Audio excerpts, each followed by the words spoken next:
Bueno, la clase de hoy la vamos a dedicar a la parte de turismo rural de Europa, para lo cual también vamos a ver, vamos a asociar a rutas alimentarias y rutas gastronómicas.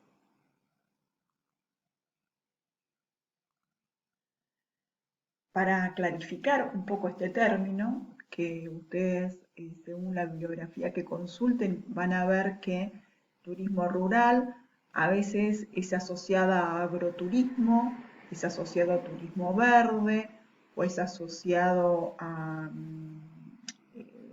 turismo en la naturaleza, es decir, hay una gran confusión terminológica eh, según el autor que ustedes tomen. Acá yo les puse algunas definiciones como para ver, sobre todo son autores europeos, para ver qué idea tienen desde Europa sobre turismo rural, que es mucho más común que acá en Argentina. ¿Sí? El turismo rural europeo se desarrolló a partir de la década del 50, del 60, ¿sí? Como un complemento del turismo de sol y playa o el turismo masivo. Y también para reforzar mucho más adelante, ¿no? Las crisis agrícolas que reforzar en el sentido de, de generar algún ingreso complementario a los hogares rurales. Bueno, según la Comunidad Europea, se define el turismo como cualquier actividad turística implantada en el medio rural. Es decir, que realmente esta definición es bastante laxa, ¿verdad? El Instituto de Estudios Turísticos establece que se puede definir al turismo rural como una oferta de actividades recreativas, alojamientos y servicios afines situada en el medio rural, dirigida principalmente a los habitantes de las ciudades que buscan unas vacaciones en el campo, en contacto con la naturaleza y con la gente local.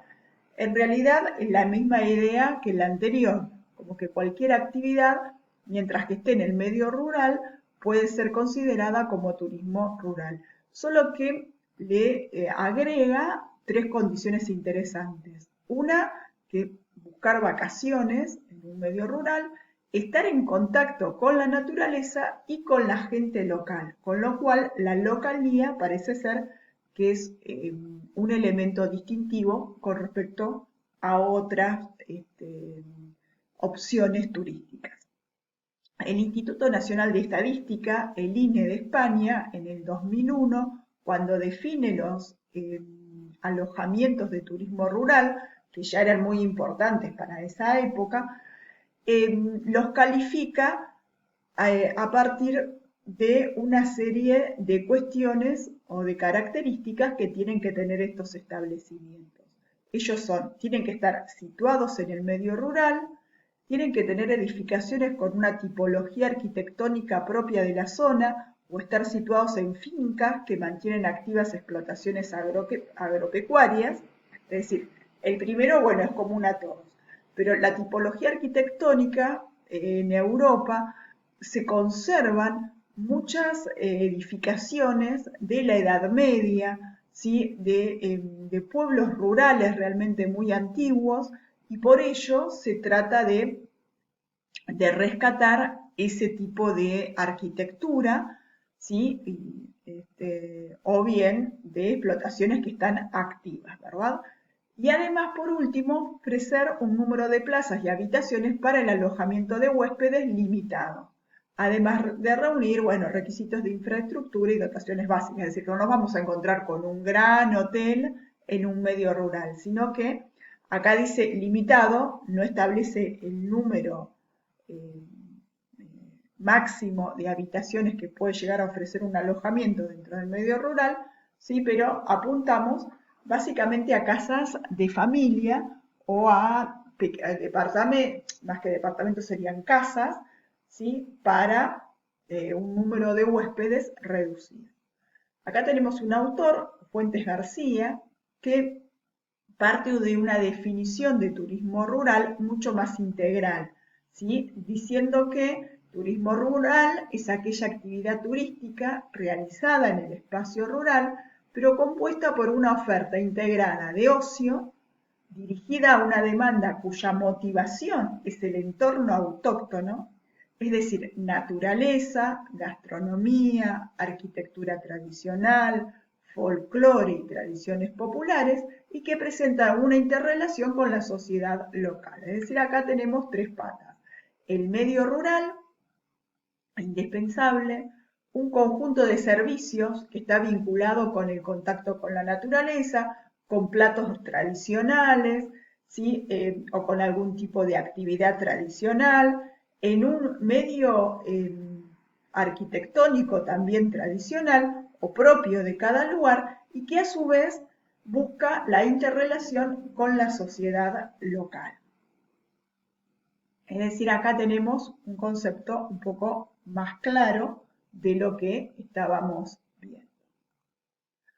Los beneficios para el espacio rural son los siguientes: mejora las condiciones de vida de la población local, sobre todo teniendo en cuenta que se va a desarrollar, ¿sí?, en espacios rurales que de alguna manera habían perdido potencialidad, o bien ya sea por el despoblamiento o bien por la caída de los precios agrícolas. Es decir, eran zonas más bien expulsoras, deprimidas, ¿no? Es el segundo punto, que hace alusión a la reactivación económica de esas zonas deprimidas, rurales, genera una renta complementaria, es decir, no reemplaza, no es que el productor rural se va a dedicar exclusivamente al turismo, sino que además de su actividad agropecuaria o actividad en ese medio rural, va a generar un ingreso extra. Después se incorpora a la mujer en el trabajo remunerado, porque por lo general las mujeres son las que pueden prestar un mejor servicio, ¿sí? Y son las que tienen muchas veces menor inserción en las actividades rurales.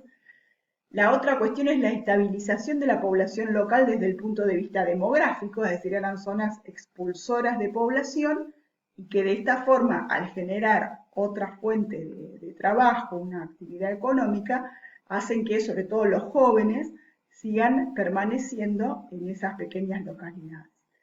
Se mantiene la actividad agropecuaria y artesanal, es decir, esas actividades tradicionales que por ahí, dada la escasa población, no tenían una demanda importante, van a recibir un aliciente para la salida de sus productos. Se recupera y se mantiene el patrimonio arquitectónico tradicional, es decir, en Europa es común, por ejemplo, ver graneros, molinos, un montón de edificación que, dada el cambio tecnológico que se produce en el medio rural, ya no se utilizan, pero es interesante mantener ese tipo de arquitectura.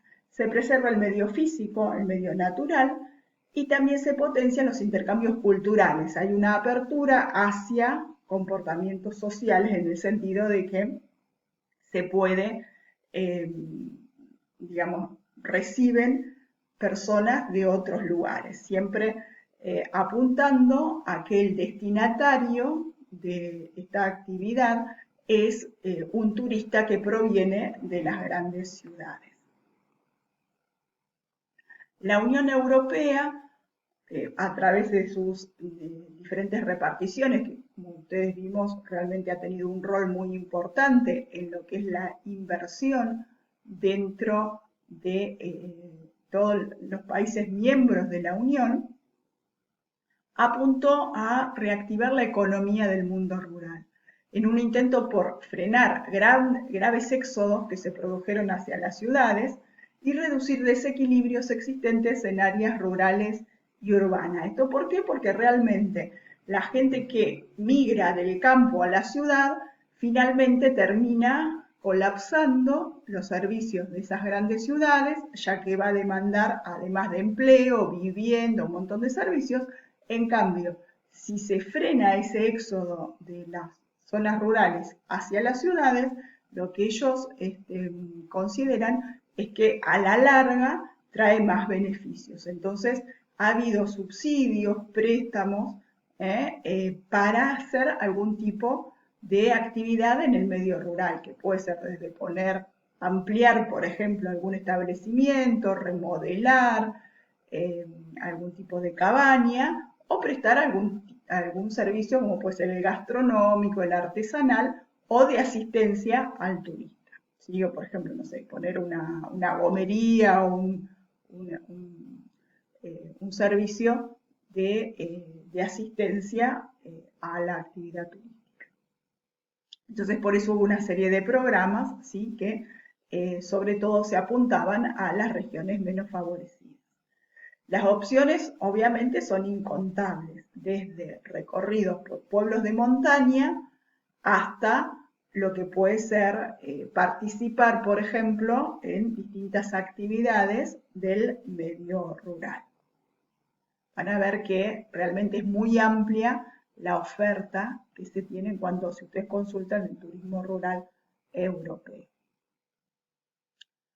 Acá yo les puse algunos ejemplos, como el caso de Italia, ¿sí? Van a ver que cada país tiene distintos ofrecimientos. Acá en esta fotografía corresponde a una granja del 1700 en Puglia, Italia. ¿Sí? Ven el tipo de edificaciones que es realmente muy antigua.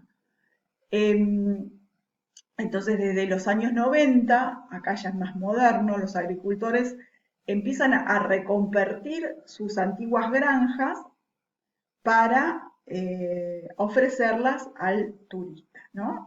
Siempre en un contexto de crisis de los productos agrícolas que ya por la forma de producir tradicional son reemplazados por otros productos mucho más baratos.